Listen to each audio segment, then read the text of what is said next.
Okay, so combustion is burning of a fuel in oxygen, and it's accompanied by the evolution of heat. So heat's given off. The products usually end up as oxides. But what's an oxide? Something with what in it? Oxygen. Yeah, oxygen. Good. So it's going to be something with oxygen. And if the reactants are only hydrocarbons, what two elements are in hydrocarbons? Yep, hydrogen and carbon.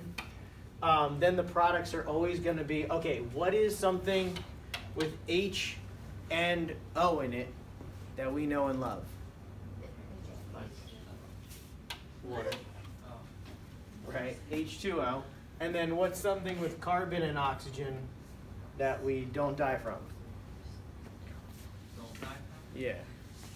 It's small amounts of carbon dioxide. Yeah, it's not carbon monoxide, it's going to be carbon dioxide. All right? So, every type of hydrocarbon combustion is going to give you water and carbon dioxide. And that's what everything should be left over. That's the only thing that should be left over with these kind of problems. Okay, so what is it going to look like? So, here's your problem. Show the complete combustion of C3H8. Well, all right, we know this is going to be a reactant. What's another reactant that was in the definition? Yeah, exactly. Oxygen. All right, so we have oxygen. And then what are the two products always? Good, carbon dioxide and water. And you can write them in any order you want. It could be H2O and then carbon dioxide, however you want to do it. All right? So with them just giving you one thing, you're able to fill in the rest for combustion. All right? It's always going to be like this. All right? All right, next thing.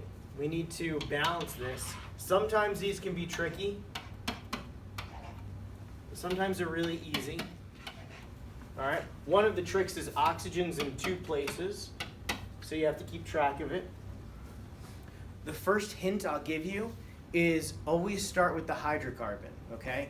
So start with the carbon, start with the hydrogen, and then end with the oxygen. Because oxygen's by itself, it's going to be the easier thing to balance, all right? So I'm going to start with the carbons. I have 3 here, so I'm going to make this 3. Then hydrogen, I have 8 here.